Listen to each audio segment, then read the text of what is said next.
It's time for the Rick Smith Show. Now, here is the voice of the working class, Rick Smith. And welcome, brothers, sisters, working class heroes. This is the Rick Smith Show.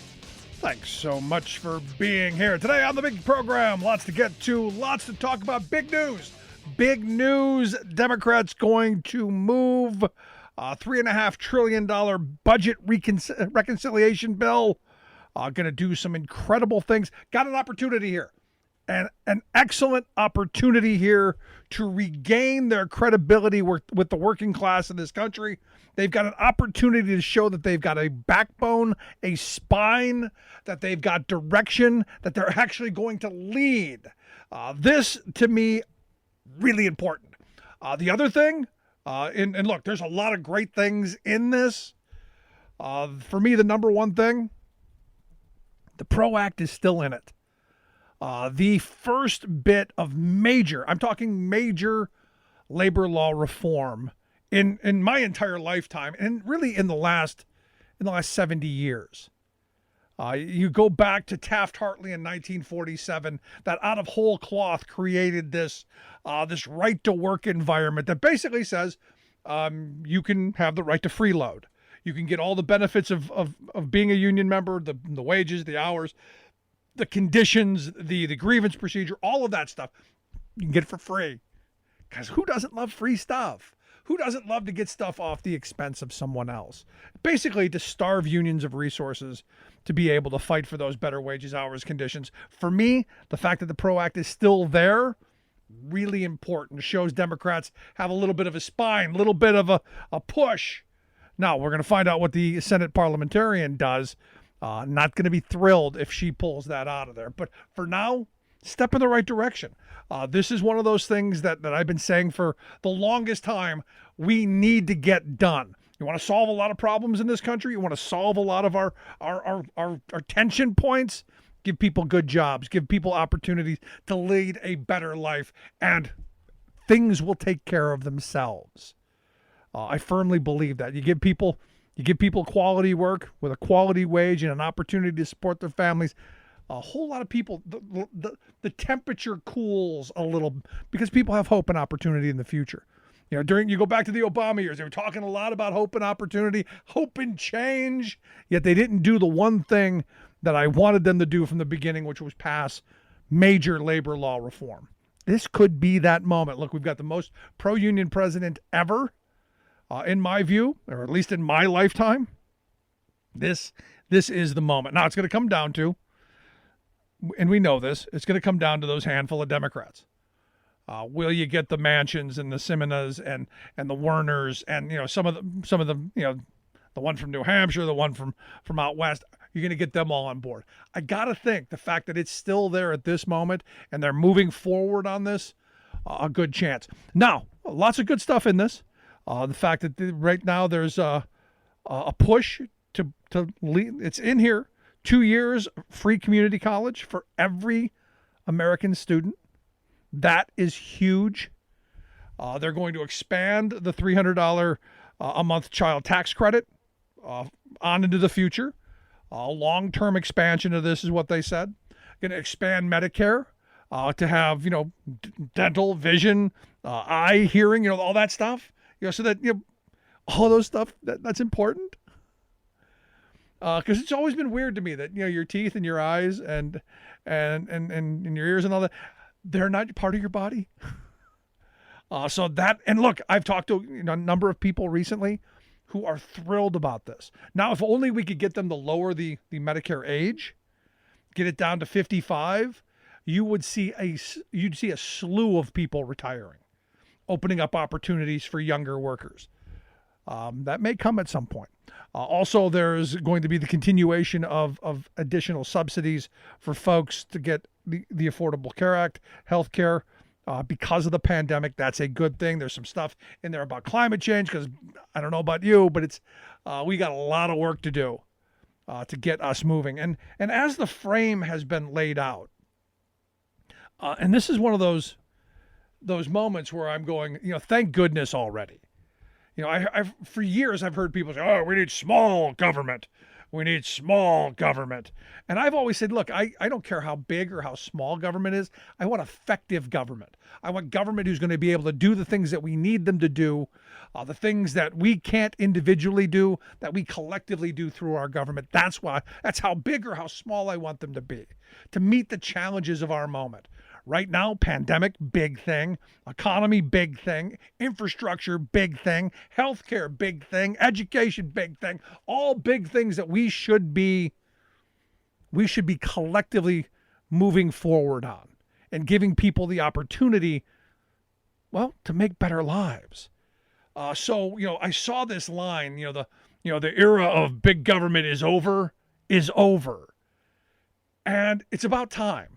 Because this all-out assault on our government has been dangerous, and it's gotten us to this moment.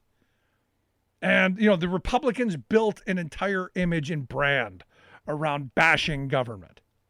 They've built their entire ideology around, let the free market take care of things, only to find out, and we all knew this, that the free market is in it for profit, to make as much money and put as much money in their pockets as possible. This is one of those moments where I look at this and go, I want effective government. I want to solve some of our problems. As I said at the beginning of the year, I'm about getting things done. I'm not about, a Democrat or a Republican. We got to get things done. For too long, we've been mired in this kind of just this logjam that it's either not perfect enough or, we find a reason to always kill it. Now, look, there's talk right now that the Squad, AOC and Ilhan Omar and the others are going to vote against this $3.5 trillion package because they want a $6 trillion package. Obviously the perfect over the possible. And look, would I love to see a $6 trillion investment package in this country? Absolutely. Is it going to happen? Probably not. And you probably weren't going to get those moderate Democratic senators to come along. Now, I get the Squad's play here. We want bigger. We want to push. I get that. 100% there. I don't think they block it. Again, I think they make their stand, but it passes because it has to. Because here's the thing. Come election time, do you want to be the one person who stopped progress? Do you want to be that one person who says, no, we're not paving roads, we're not educating kids, we're not getting health care for people? No. Are you going to be that person? Right now, in this moment, the answer is no. Now, if the shoes were on the other foot and this were the Republicans, absolutely, they would kill this if they could. Because they don't want any of those things. They're happy the way things are. And as I've been saying for quite some time, the reality is, if we're going to remake our economy, if we're going to overhaul our economy and give people the opportunities and fix some of the massive gaps between the working class and everyone else, between minority groups, between LGBTQ groups. If we're going to pull this country back together in some way, it's going to be in the workplace. And I've been saying this all along. This is how we mend this country, by remaking our economy in a way that people have an opportunity. Update the social contract. Actually, not update it. Glue it back together and then laminate it. The idea that it's actually going to be something that's going to make the test of time. I mean, we're not going to get back to where my grandparents' generation was. We're not going to get there yet. But moving in that direction is important. And I'll tell you, what's interesting to me? What's interesting to me is we're not hearing so much about socialism right now. For a while, Republicans were, socialism. But this month, checks are coming out for the child tax credit. And this is the important part of this. It's coming out for everyone. This is not something you can pick and choose one group or another. This is not something that you can divide the working class over. This isn't something that you can pit groups against each other. Well, they got it, but you didn't. Not happening. Everybody under 150 grand for a couple gonna get it. The mass of the working class going to get this, and there's no way to divide. Everyone's getting it. And what's interesting, even my Trump supporting T Twizzler friends, they're willing to take it and quietly accept the socialism because they're benefiting from it. And look, I'm not rubbing their nose in it. I'm not, and I will not, because this is a good thing. This is a moment. This is a moment of possibility. This is a moment where we can say, look, there are programs that could be good. Stop with the idiotic labeling and think about moving forward, thinking about getting things done, accomplishing something, making lives better. See, for me, that's what government can do if used properly. Now, we can have a government like we had in the last term that, smash everything and deregulate and hands off and, you go corporate America and, ultimately try and overthrow. But we can also use it in the right way. Restrain it in the right ways where we need to and make lives better.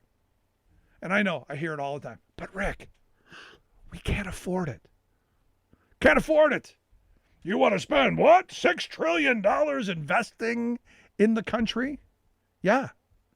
Yeah, the American Society of Civil Engineers says it's actually more than that we need to invest in our infrastructure. Our infrastructure. We're not even talking about healthcare for red states. This is the part that blows my mind. 2 million people in red states are going to get healthcare because of Joe Biden. This is about investing in not just roads and bridges and in the hard infrastructure, but in humanity, but in our seniors and our young people and our workers in ways that haven't been done in generations. And you could look at me and go, it's not enough. It's not Bernie Sanders' way. It's not, it's not AOC's way. It's not any of that. It's not enough. It's not perfect. And I go, you're never getting perfect. Take what we can get, move on it, and then continue to organize to push for better. But this idea that we're going to kill this because it's not perfect right now is ludicrous. And the fact that they keep saying we can't afford it, nonsense. We can afford it. There's tons of money out there. We just have to have a tax code that says, you know what? The bigger your shoulders, the more water you carry back to the cave. The more you make, the more you're going to have to pay. Sorry, that's just how it is. You've gotten away way too long. We've already created the largest billionaire class in the history of civilization. We've already done that. We just witnessed, the space race between billionaires. And aside, someone sent me a cartoon of like an astronaut sweating profusely trying to make the decision, end child hunger or go to space. And my thought was, why is this cartoon even here? There was no choice. They didn't fret over it. They went to space because it's about them. We have to make it about us. And this is one of those moments. So when the AFL-CIO put out their most recent executive pay watch report, nothing surprising, honestly. What we found out is in 2020, our CEOs of the S&P 500 companies, they received on average, about $15.5 million in compensation. Not bad work if you can get it. 299 times that of the average worker in those companies.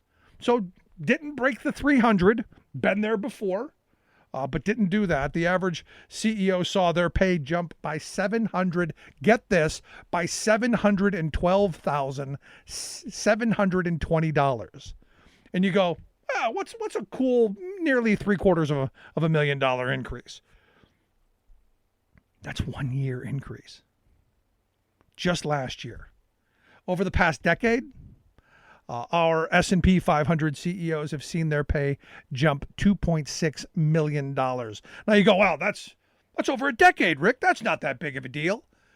The average worker, the average production worker, non-supervisory worker, over the same period, that same decade, they saw their income go up by a mere $957. $95 a year. Enough money to go out to a nice dinner. And you're going to tell me that we can't afford to tax these CEOs a little bit, to fund education, to fund roads, to fund the infrastructure that their companies take advantage of? We can't tax these corporations, who a lot of them pay virtually nothing in taxes because of all the loopholes that their lobbyists have created for them. Really, are we going to? Is that the argument? Sorry, Rick, we would love to do all that wonderful stuff like save the planet, help children get an education, help Granny make it through her golden years by getting her choppers fixed and getting the ears done. We'd love to do all those hippie liberal things. But geez, we just have to choose CEO pay or Granny, corporate tax breaks or the children. The people who love to tell us how much they love the children and how much they care about the children, they're the ones, mind you. Remember I said again a minute ago how the $300 per child tax credit's coming out this month? The people who told us that they love the children. Oh, love the children. Every one of them voted against it. Except Mitt Romney. Something wrong here. Now you look at the CEOs who were the worst, the consumer folks, the discretionary consumer sector, Amazon, basically, those companies like Amazon. They saw a worker to CEO ratio of 741 to 1. So when Jeff Bezos says, hey, well, we're paying $15 an hour, this guy's the richest guy in the history of civilization, just about. What's interesting to me in this whole report, and it goes through a bunch of stuff, what's interesting to me is the sector that had the closest CEO to worker pay were the utilities sector. They had a 97 to 1 CEO to worker pay ratio. Now, their CEO still made over almost $13 million. The difference here is the utility sector, heavily unionized. People who make good wages, good benefits, good opportunities. I want that for everybody. Love to hear your thoughts. You can email me, rick@thericksmithshow.com. Going to take a quick break. Right back. Stick around. You're listening to The Rick Smith Show. Nothing more American than workers standing up, and the union gives a voice to win. On The Rick Smith Show. I'm Rick Smith, and this is Labor History in 2. On this day in labor history, the year was 1959. That was the day 500,000 steelworkers walked off the job in a historic 116-day strike in defense of work rules. It was the largest industry-wide strike. It was also the last. The strike affected 12 steel companies and shut down more than 85% of steel production. Mill owners refused to grant wage increases unless the union agreed to changes in the contract. Specifically, they were looking to eliminate Section 2B, titled Local Working Conditions. The bosses wanted the ability to change the number of workers assigned to any given task. They also wanted to introduce new machinery and rules that would reduce labor hours and cut the workforce. United Steelworker members understood this as an assault on workplace safety and a move to break the union. Mill bosses hoped that a long strike would provoke the membership to abandon their union. But according to Jack Metzger, author of Striking Steel, members had grown used to walkouts every 3 years and planned accordingly. As well, the United Steelworkers had a well-oiled machinery, including an internal welfare system for hardship cases, and also reached out to merchants, banks, charitable agencies, and local and state governments to organize relief. By the end of August, the Department of Defense stoked anxieties that national security was at risk. 3 months into the strike, union funds dwindled and strikers felt the pinch. President Eisenhower invoked a Taft-Hartley injunction, hoping to force strikers back to work. As the union rose to challenge Taft-Hartley's constitutionality, solidarity among the mill owners crumbled. Kaiser Steel broke ranks and settled separately. Their contract granted wage increases and preserved Section 2B, which set the precedent for the contract that was eventually signed industry-wide.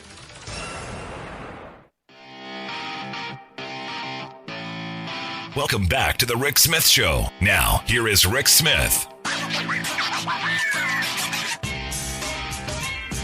So the big news, and look, I think this is really important in this this infrastructure plan, this budget reconciliation plan that they're going with.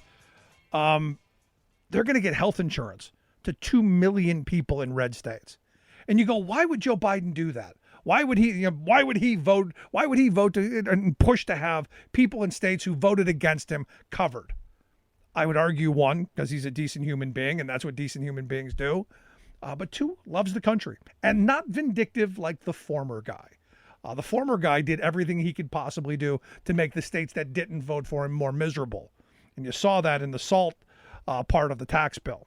But here to share some thoughts on the healthcare part of what's going into this plan. Medicare expanding, dental, vision, hearing. Good stuff. Here to share some thoughts on this and also the expansion of some Medicaid.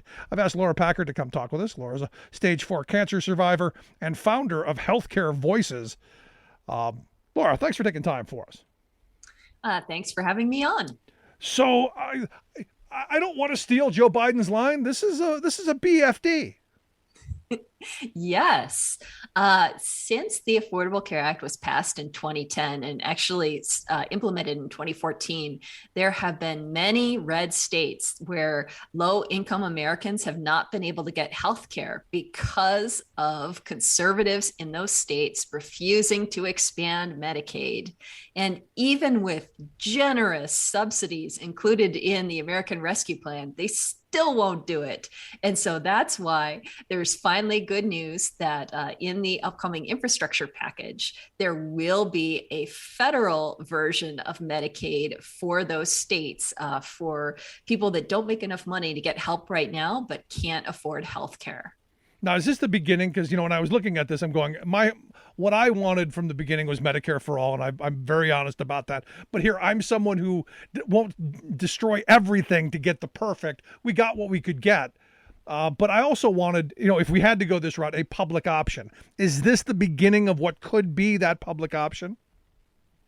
It could be, because this is another federal program like Medicare that's going to cover people in multiple states. And it'd be kind of ironic if Republicans in those states refused to expand Medicaid, screwed over their own citizens, and then that led to the birth of a new public health insurance program. That would be almost poetic justice. Now, obviously, I got to question whether our Supreme Court would allow that, given how crazy it is. And I'll be honest, I was surprised that they let it stand. I was fully expecting them to chuck the whole thing. I'm glad they didn't.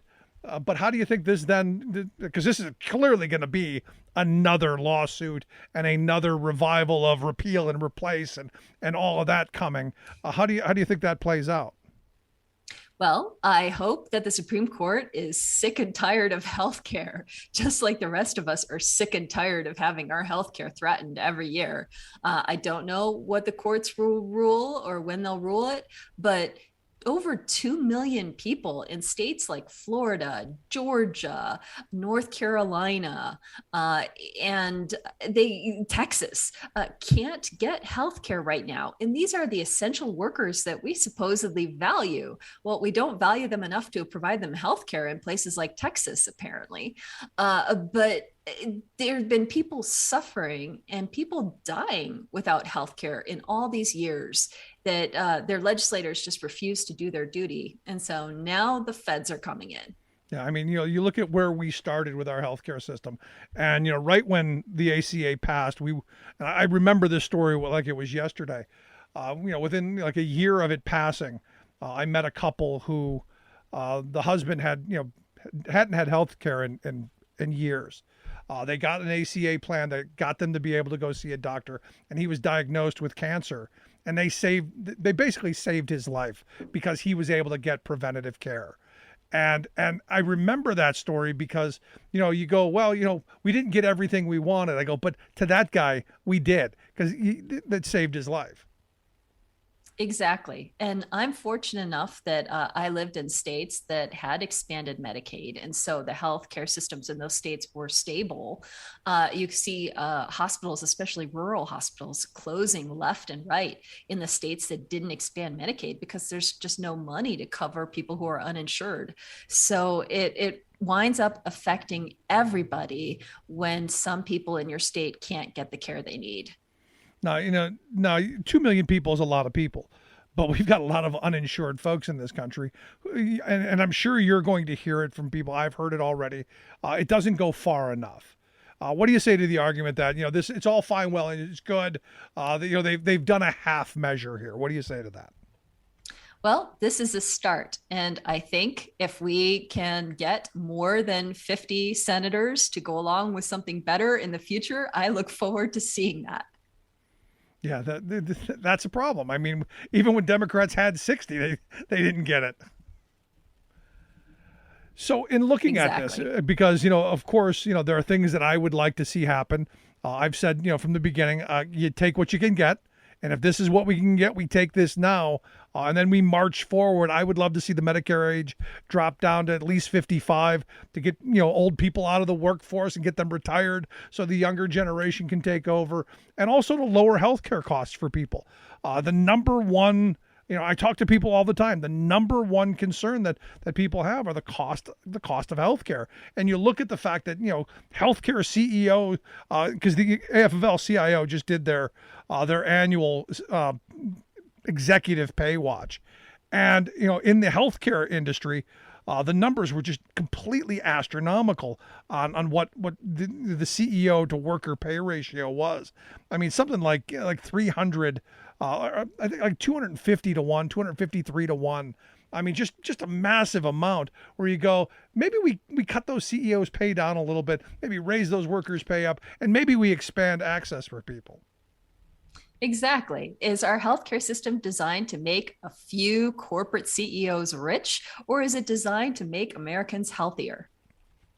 Now, your group, you go around and you hear these stories quite often. As the founder of the Healthcare Voices group that you have founded, you got to have some real horror stories, but two, you got to have some ones that keep you going every day. Absolutely. And my own story is case in point in that the Affordable Care Act saved my life. And without it, I would be bankrupt or dead. But I meet so many people that have been in my situation that they have an accident, they get a diagnosis, and thankfully they have the health insurance they need to still be here. But it didn't used to be the case. The AFL-CIO sent me to Arkansas in 2009, and I was one of the people on the ground helping to get the Affordable Care Act passed in the first place. And I met people all across Arkansas that declared medical bankruptcy or lost loved ones because of how broken the insurance markets were before. And I mean, they're still not perfect, but at least there is the ACA option for many more people. Yeah, and look, I've heard a lot of the same stories as well. But the thing that I keep getting people coming back at me at, and it's not wrong. And this is one of those things where I'm going to agree right up front that the ACA has made corporate fat cats a little wealthier, that we haven't done enough to rein in those costs. There's a lot more to do. But what do you say to the people who go, look, you've expanded this, you're expanding more. It's just going to be just handouts to these big corporations. Well, I think that we live in a world in which we have laws that are passed by Congress and signed by the president, and we can work to change who is in Congress and who runs this country. But with the deck that we have, this looks to be one of the best. This is a game that we can win at this level of stakes. Yeah. See, but here's the thing, and this is, I used to believe that too, that, you get these bad politicians out. We've got the ultimate in term limiter. We've got the power to vote the bums out. But sadly, we rarely do. And especially I'm looking at these red states where, the horrible labor laws, lower wages, less health care, less retirement security, unsafe workplaces, all the negatives that you would have. And let's talk about health care, the fact that covered at much lower rates, and then, state government leaders who won't expand Medicaid, who won't help and get people the help that they need. And yet they're still getting votes. They're still getting people to put them back into office. That's just crazy to me. Well, I think that most Americans don't follow politics day to day like we do. There are more important things on their minds. You can argue whether this should be the most important thing, but most people are just trying to get through the day. And so it's on us to reach out to those people and make sure they know that if their elected officials are bums, to vote them out. Yeah, but here's the thing, and this is where I think health security is one of those things that's so incredibly important. In fact, today, I'm generally not someone who goes to the doctor, hardly ever. I've got probably the best health care that this country has to offer, and I don't use it very often. But today, we're on vacation. I think I had some swimmer ear kind of thing going on. I went to the doctor. I didn't think about, can I afford this? I went, I got taken care of. I'm better. I'm grateful for it. Cost, trouble, didn't cross my mind for a second. And for me, I want that for everyone. I want you to be able to go, you know what, there's something wrong. I should go have it looked at today, not 6 months down the road when it becomes a real problem. And I don't think we think like that I don't think we think like that enough. Mm-hmm. Although there's more good news because not only does this infrastructure bill cover people that fall into the Medicaid gap, but also it strengthens Medicare, including vision and dental and hearing coverage, which is about time. Yeah, why is it taking so long to do that? I mean, I remember, when my grandmother, when she was alive, we had to, start coughing out, thousands of dollars for hearing aids and dentures. And you go, explain to me why we can't use the buying power of Medicare to get better prices on this stuff. I mean, because after all, my view on the whole Medicare for all thing is the idea is it's a giant buying pool. It really is capitalism. It's one giant buyer, being able to buy in massive economies of scale. It seems sane and rational to me.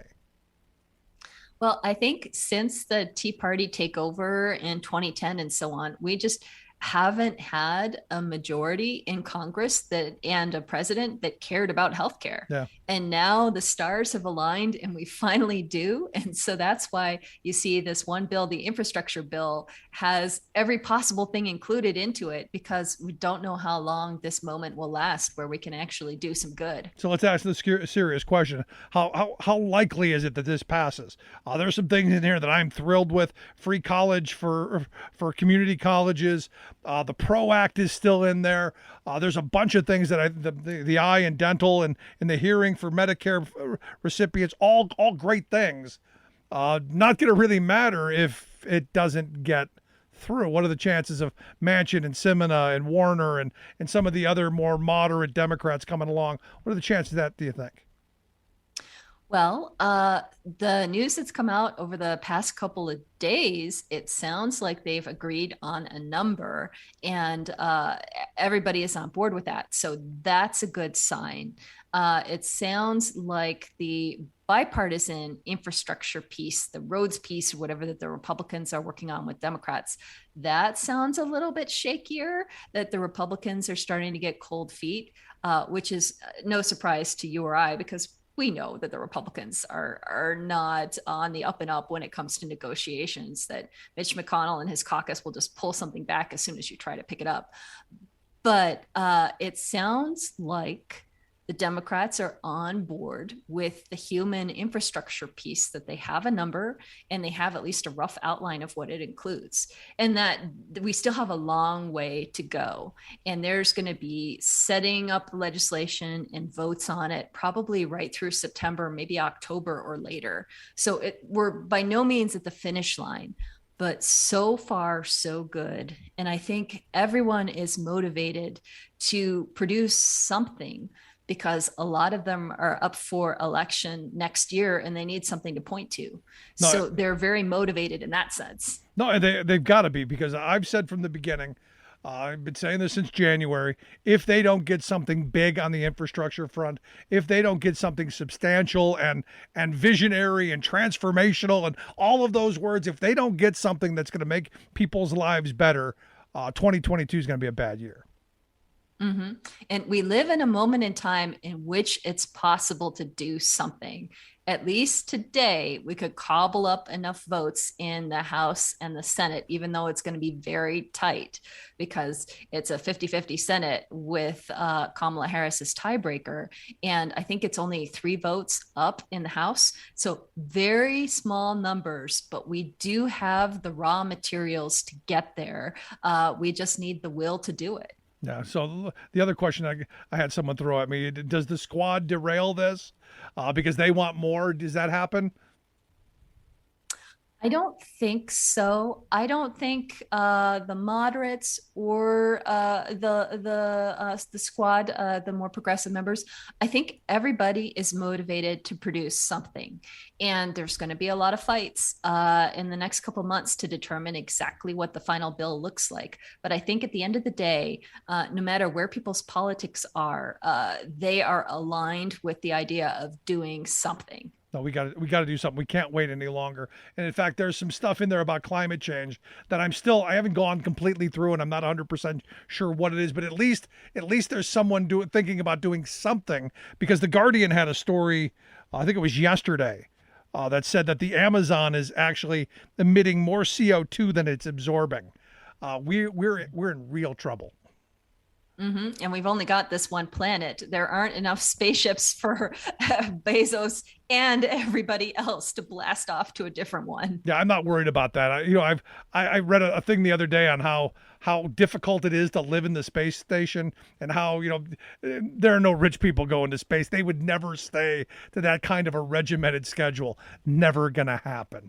But the hope is we get this pushed through. Don't want that. The hope is we get this pushed through. We get moving in the right direction, and we get something done. Laura, last question I got for you. What do you want people to do? What's the action? Contact your senators and your representative and tell them you want them to vote for the infrastructure bill, and for it to include strengthening Medicare, filling the Medicaid gap, making the Affordable Care Act tax subsidies permanent, including home and community-based services so that seniors can retire in dignity and people with disabilities can get the help they need to live at home and not in an institution, and lower drug prices now. All of the above. Laura Packer, I appreciate the time. Thanks so much. As always, great stuff. Thank you. Good stuff. Let's take a quick break. Right back after this. Stick around. You're listening to The Rick Smith Show, where working people come to talk. Remembering that united we bargain, divided we beg. Rick Smith.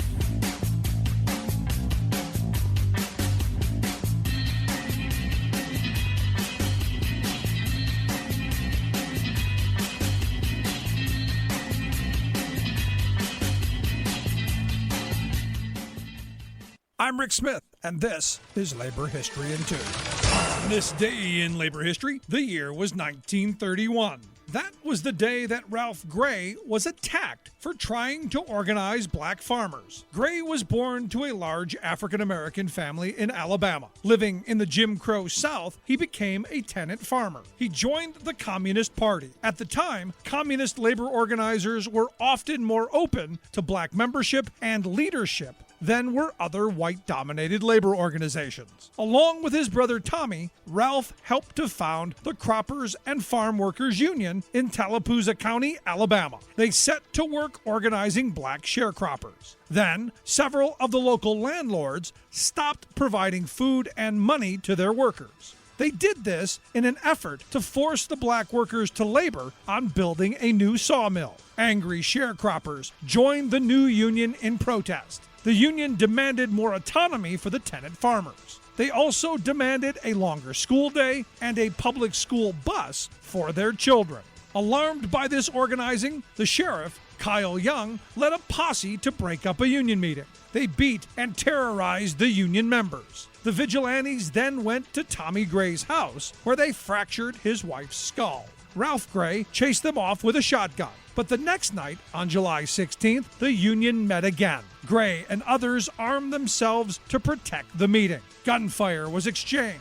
The sheriff shot Ralph Gray while he lay on the ground, already wounded. The mob of vigilantes then burned Gray's house to the ground.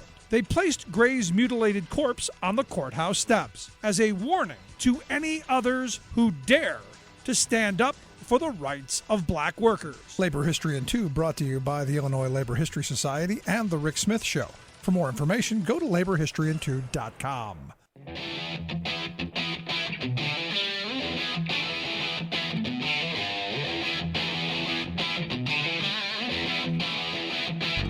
Welcome back to the Rick Smith Show. Now, here is Rick Smith. So back on June 30th, the management of this criminal justice reform news network, this news website called The Appeal, and I'd spent time on there over the last year or so because, look, it's an important topic. They announced on the 30th that they were closing down. And like all non-corporate websites and news outlets, it's always funding. The lack of funding is the death of non-corporate journalism, without question. But the workers there, when they got this news that their jobs are going to be gone, they're closing down The Appeal, because of their union contract, they got a reasonable severance pay. They're taking that severance, plowing it back into this news outlet, and relaunching The Appeal, which I think is incredible. And here's the other part of it. From what I understand, management said, you know what, fine. If you could make a go of it, great. We struggled, by all means. And now the Appeal Union is doing just that. And here to share some thoughts on how that is going, I've asked Nick Wing to come talk with us. Nick is the editor there at The Appeal and with the Appeal Union. Nick, thanks for taking time for us. Of course. Thanks for having me. So how bad did I screw that up? Did I get the basic facts of that right? Yeah, that's pretty much it. I mean, this is sort of an ongoing long saga. It took about almost 2 months for this to really reach a close. But yeah, we, back in May, we announced that we were organizing due to some ongoing disagreements with management and the way things were running, which really kicked off this prolonged drama. And, in the end, we reached a conclusion, which I don't think was the ideal outcome for anyone. We were able, as you said, to secure some severance, which gave us a nice runway to begin this new effort. Ultimately the site has gone dark until we can relaunch. But, as you said, because we unionize, we organize, we harness that collective power, and we were really able to bargain for a future. So yeah, that's where we're at right now. Now, the work that you guys do there, I think, is really important. You're talking about, reforming our criminal justice system, which for people who are at the lower end of the socioeconomic scale, it ain't working well for. And I think the stories that you tell are important that people understand, which is why I think it's great that you guys are making a go of this, and why I think people should help support the work that you do. I'm a big fan of supporting non-corporate journalism at every opportunity where we can do that. Yeah, we really appreciate that. Would it be helpful to give a quick sort of elevator pitch of what we do? Go. Yeah, I mean, as you said, yeah, nonprofit news organization, and we're really dedicated to exposing the human costs of the U.S. criminal legal system. We think that sort of differentiates us from some other people because, many Americans have really been conditioned, I think, to view the legal system as this really essential force that exists to mete out justice and to keep us all safe, right? But it seems like the closer you look at it, the clearer it becomes that the system's actually structured in ways that work against those goals. So not only might the criminal legal system fail to keep people safe, but it's really perpetuating a lot of harm, contributing to the cycles of trauma, this violence, poverty, instability, and all of that serves to make us less safe. So you have a system that's fundamentally, hurting its own goals. And as you said, you look at how these laws are enforced, and it's just hard to see it as anything other than like a gigantic machine that is pretty much organized to criminalize and disadvantage disproportionately Black and brown communities, but just people all across society. So yeah. Mostly poor people. And look, as someone who grew up in a housing project, I saw people get involved in the system. And once you get in the system, you never seem to get out. It's just this vicious cycle of violating one term or another constantly, and even, ineptitude and errors too, that uproot people's lives. And, you get picked up, you lost a job. That contributes to more. I mean, the more I look at this, the more we do need real reform of our system. But also we do need to find out, the stories that are involved in it, which is why I think the work that you guys do there is important. Now, walk me through some of this stuff, though, because I think that most people that I know, as you said, think the criminal justice system is there to enforce the laws even-handedly, the woman with the blindfold on and the scales, and they're looking at the stories that are coming out on Fox News and OAN and other places of, the country's just riddled in crime. Crime's gone through the roof since Joe Biden became president. And it's all because those hippie liberals are talking about police reform. Help me explain why that's not the right narrative. Yeah, I mean, you really nailed it. I was going to say, if you've been following any mainstream media coverage, you might think that we're in the middle of a crime wave or something, probably more a crime, Sharknado or something, the most alarmist thing you can think of. I think it is important to mention that some categories of crime have increased in recent years. But when you look at the most sensationalist of these stories, they're not really giving you the whole picture. So you talk to cops, you talk to prosecutors, you talk to corporations. Maybe they're all talking about, they're giving these dire warnings about crime and how we need to respond aggressively and start locking people up again. But of course, that's what those people want, right? I mean, they're not disinterested actors in the coverage, in the context of these stories.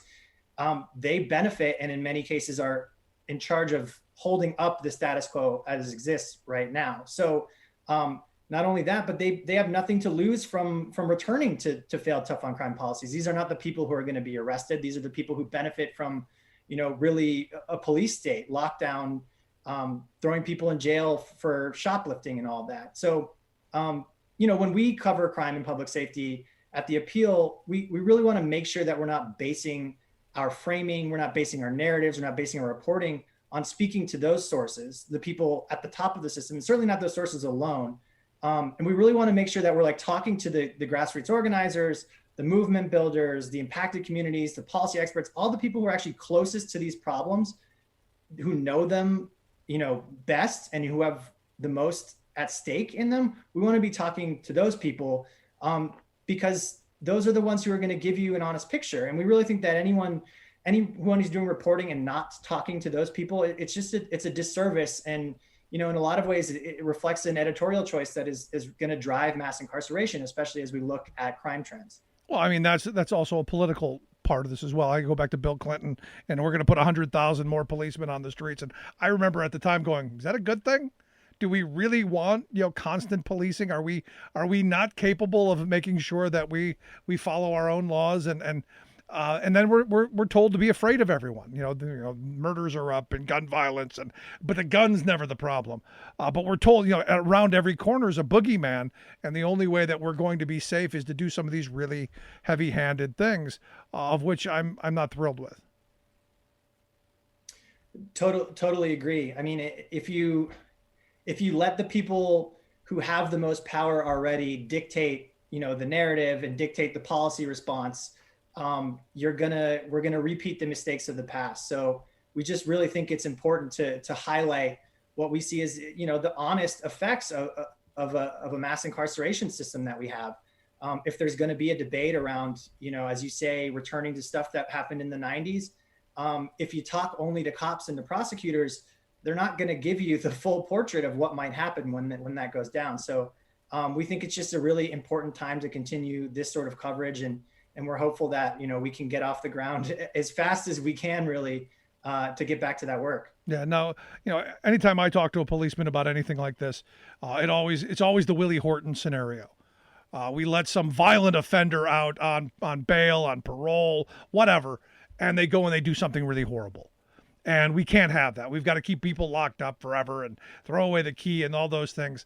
Walk me through a story that's the anti Willie Horton story, because I don't think people hear those stories at all. It's not they don't hear it enough. They don't hear it at all. We hear the violent criminal who got out and did some bad things. But I gotta wonder if that's, and I'm hoping you're the expert here. I gotta hope that that's not the norm. I feel a little bad boosting one of the few stories that I've done. There's so many good reporters here, but just because I'm closest to the material, I'll start there. I covered a prison in-reach program in California that was run by people who had themselves been sentenced to life in prison and had gotten out on parole, sometimes after decades in prison. And they go back into the prison and they teach, sort of life skills. They teach everything from peer counseling. They encourage people to really get to the core of why they were living a criminal lifestyle at the time that they went into prison. And just hearing people talk about the experiences that they had, the upbringing that they had that led to those situations. I mean, it's just a human story. I mean, the sense of we need to be scared of these people and these are all monsters in prison. It's ridiculous. And so many people get caught up in a system because we invest so much money into criminalizing them and punishing them and sending them to prison.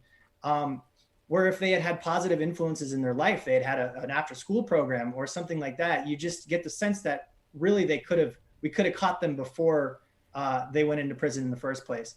And it doesn't take talking to many people who have actually been affected by the criminal justice system to get that and to understand that. So, that's really the perspective we're coming at it from. We just think that the legal system just solving these problems with handcuffs in a jail cell, it's not good enough. And it's a bad return on our investment. Yeah, but we tried that, Nick. We had midnight basketball for a while. Not sure. Well, no, you wouldn't remember. You're not old enough to remember that. But, during the H.W. Bush years, we had midnight basketball. That was supposed to solve all our problems.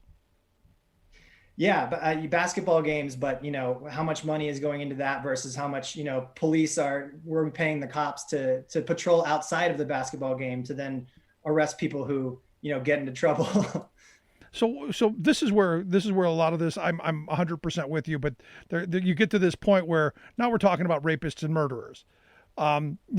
Clearly there's got to be a system in place that we remove those elements who can't be part of society, and we do have to have places for them. So for me, while the system does need reforming, I'm nowhere near we need to chuck the whole thing.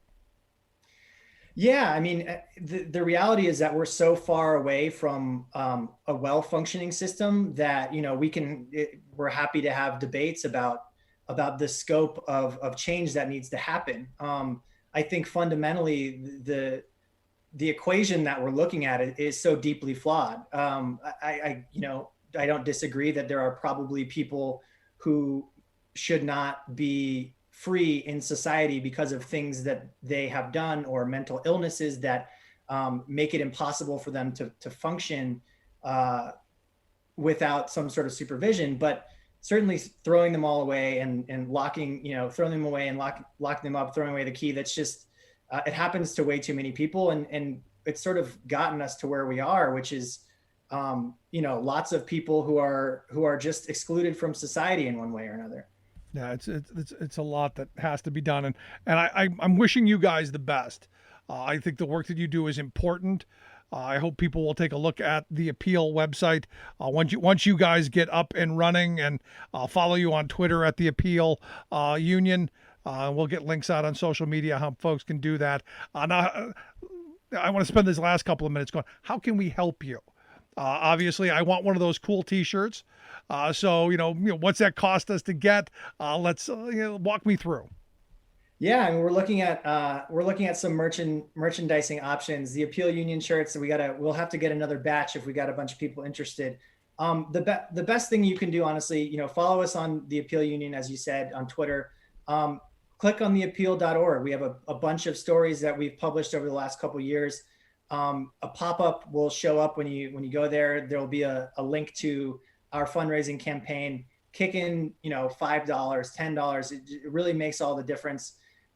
There's a lot of work we have to do to get up and running. It's not cheap to do this. We're all sort of volunteering our time right now until we have an entity through which we can, get the money and pay ourselves. That we don't know exactly when that's going to be, but we hope to be publishing sometime this fall. So for the meantime, we're reorganizing, we're refocusing, and read some of what we've done in the past. Hopefully that'll prove to you that we deserve to remain in the business. Kick in a few bucks, that will really help out, and we hope to be serving people, as soon as we possibly can. Yeah, I'm a big fan of worker-centric businesses, worker-owned businesses, because I think you get closer to like a true mission, a true vision, and the work that you're doing. Clearly a passion of love and caring. And I hope folks will most certainly help donate, throw in a couple bucks. I generally don't like making the pleas for money, but this is a good cause. We'll get links out on social media, and folks can take a look at that. But Nick, I appreciate the time, the work that you guys do there. Thanks so much. Thank you. Good stuff. Again, make sure we're going to get some links out on social media on how you can take a look at the appeals website.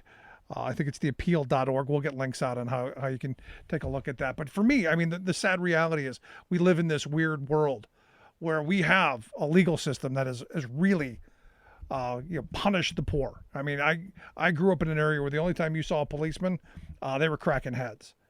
And I now live in a neighborhood where they come around and hand out glow sticks. They're officer friendly. What I want officer friendly in every neighborhood, because I'm not on the defund the police and do away with the police bandwagon. But we do need more responsive police presence, and we need a judicial system that's not going to be punitive.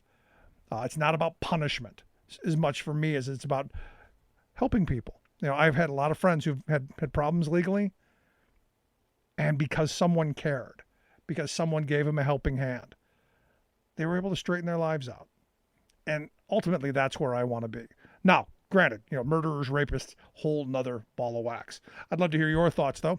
You can email me, rick@thericksmithshow.com. Do share your stories, your thoughts, your comments. Going to take a quick break. Right back. Stick around. You're listening to The Rick Smith Show. We're working people. Come to talk. Remembering that united we bargain, divided we beg. Rick Smith.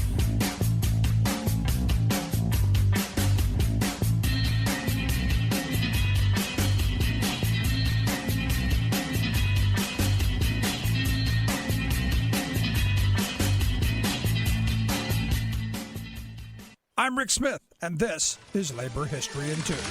On this day in labor history, and we are going all the way back to the year 1381. That was the day John Ball, the leader of the Peasants' Revolt in England, was executed. Due to the plague, the Black Death, in 1348, many peasants had died. Land was plentiful, and laborers were scarce. The authorities responded with emergency legislation, the Ordinance of Laborers in 1349, and the Statute of Laborers in 1351. These laws fixed wages at pre-plague levels and punished employers trying to outbid their competitors. Local lords had the right to prevent serfs from leaving their manors. To raise money for the ongoing 100 Years' War with France, Parliament levied a new tax on every person over the age of 14. This was especially unpopular among the peasant class. The church sided with the wealthy landowners. As a result, some priests rebelled against the church's hierarchy. John Ball was one of these rebels, and for his rebellion, he was imprisoned at Maidstone Castle. The initial outbreak of the Peasants' Revolt occurred in 1380. The people rose up against the new tax. One tax collector was beaten and driven from the village of Fabit. The Chief Justice, sent to calm the peasants, suffered a similar fate. Word spread, and uprisings occurred throughout England. Rebels in Kent besieged Maidstone Castle and freed John Ball. Troops were dispatched around the country to suppress the revolt. John Ball was hung, drawn and quartered in the marketplace, as an example to any other potential rebels. The Peasants' Revolt was crushed, but Parliament gave up trying to control peasant wages and stopped stopped collecting the poll tax. Many peasants were now considered free men, no longer owned by landowners. All of these things helped to end the feudal system. Labor History in 2 brought to you by the Illinois Labor History Society and The Rick Smith Show. For more information, go to laborhistoryin2.com.